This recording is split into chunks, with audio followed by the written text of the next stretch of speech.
Candidato, parece que hay un tema en el que todos los políticos están de acuerdo, al menos en el discurso. La educación es la clave para el presente, el desarrollo y el futuro de nuestro estado. Todos los gobiernos inauguran escuelas. Candidato, plantee, por favor, cuál sería la política educativa de su gobierno, qué funciona bien y qué hace falta cambiar. Bueno, primeramente hay que decir que hasta antes de la entrada en esta legislatura federal, que inició en el 2018, poco antes de la entrada en funciones del actual presidente de la República, se dio al traste con la reforma educativa anterior, lo cual, pues, simple y sencillamente es una postura gubernamental. Pero ¿qué es lo grave de esta situación y a dónde le apuesta Miguel Nava Alvarado como candidato ciudadano externo? Yo no milito en ningún partido político de redes sociales progresistas. La parte más trascendental del artículo 3 de la Constitución, que habla de la educación como un derecho humano, y se replica este derecho a la educación en el artículo 4 de la propia Constitución, hablando del interés superior de la niñez. O sea, se garantiza el interés superior de la niñez a través de la educación, la salud y la alimentación. O sea, se vuelve a repetir. ¿Qué es lo más grave que ha pasado? Y votado por el PAN, votado por el PRI, indudablemente generado por Morena en el Congreso de la Unión, en la mayor parte de las legislaturas de los estados, como se reforma la Constitución en términos del 135. El párrafo tercero del artículo 3 de la Constitución ya no existe. Bueno, existe como párrafo, pero ya no el contenido. Ese contenido, hasta antes de esta reforma educativa de este sexenio, hablaba de la educación de calidad. Hablaba de la idoneidad en los profesores y en los directivos. Ya no existe. Se quitó esa educación de calidad. ¿Cómo podría generarse una educación de calidad si los profesores no están constantemente sometidos a evaluaciones? Evaluaciones para ver si pueden tener esa permanencia dentro del sector educativo. Por una cuestión netamente política electoral, se quitó eso. Desde mi perspectiva, como gobernador del estado, desde que se descentralizaron los servicios de educación y de salud, porque antes solamente los tenía el gobierno federal, lo que se tiene que hacer es apostarle a un esquema educativo regional en donde la base sea el razonamiento y no la memorización. Desde temprana edad nos enseñan a memorizar, no nos enseñan a razonar. Entonces, dentro de los tópicos regionales que sí puede tocar el gobierno del estado, no el sistema de educación general, porque la educación pública y privada tiene una serie de libros por grados escolares en donde son obligatorios, independientemente que si la escuela es privada o sea pública. Pero los tópicos regionales no. Es ahí donde tenemos oportunidad en Querétaro de generar un esquema de educación distinto. ¿Y dónde le apostaría Miguel Nava Alvarado para ser gobernador del estado? He estudiado todos los posgrados después de la licenciatura hasta llegar al doctorado. La educación que en mediano y largo plazo cambiaría el destino de las mexicanas y de los mexicanos, y es ahí donde se le tiene que apostar todo el empeño y además los mejores salarios. Fíjense, los mejores salarios, las mejores prestaciones, desde mi perspectiva como profesor universitario, es en la educación preescolar y la educación primaria. Si una niña o un niño tiene una formación educativa sólida en preescolar y primaria, la secundaria es sencilla, la preparatoria y hasta el grado del doctorado. No habría problema. Una educación, como está pasando en nuestro país, totalmente echada a un lado, como es los párvulos o es la primaria, es lo que genera la deserción. ¿Qué pasa con una criatura? Lo digo como padre de familia, cuando apenas está enseñándose a ir al baño y que va a un kinder y la asistente de la educadora de párvulos no tiene el tiento, no tiene la preparación y ese niño le ganan no así que valga las ganas de ir al baño. Lo hace sentir mal. Ese trauma lo va a traer el resto de sus días. Ya no le va a gustar la escuela, porque no lo va a poder ir sacando adelante. Entonces, hoy yo le apostaría a la educación como el pilar fundamental del cambio en cualquier sociedad, porque los niños y las niñas son el presente y el futuro del mundo, no nomás de México y de Querétaro, yo le apostaría a ese tema. Y le apostaría principalmente en la cuestión de quiénes son las y los profesores.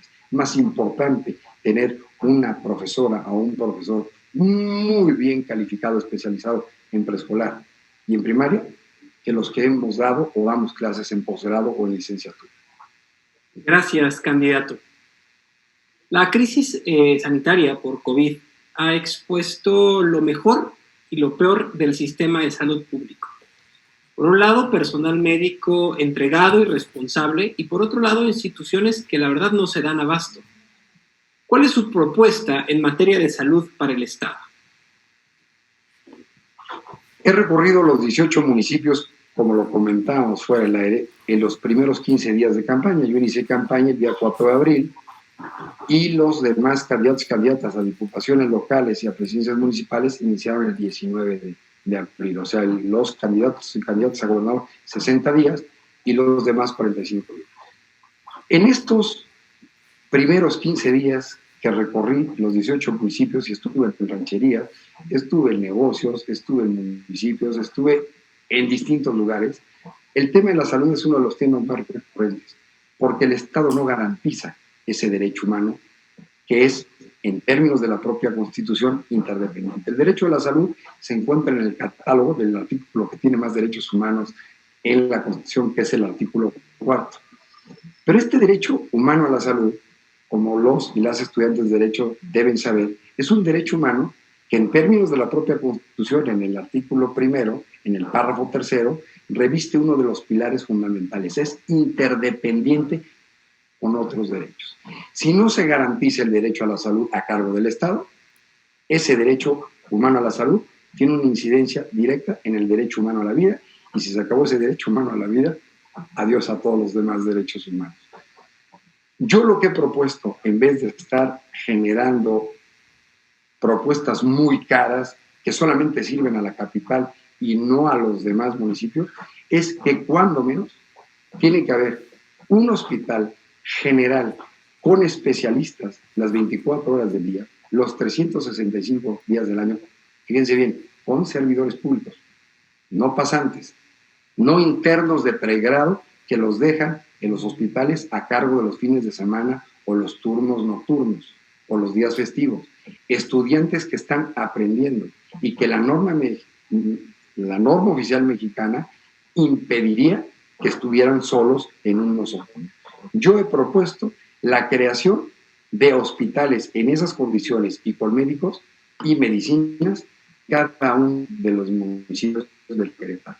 Por ejemplo, el sábado pasado me encontraba en uno de los 18 municipios, Arroyo Seco, uno de los 5 municipios de la Sierra Gorda Querétaro.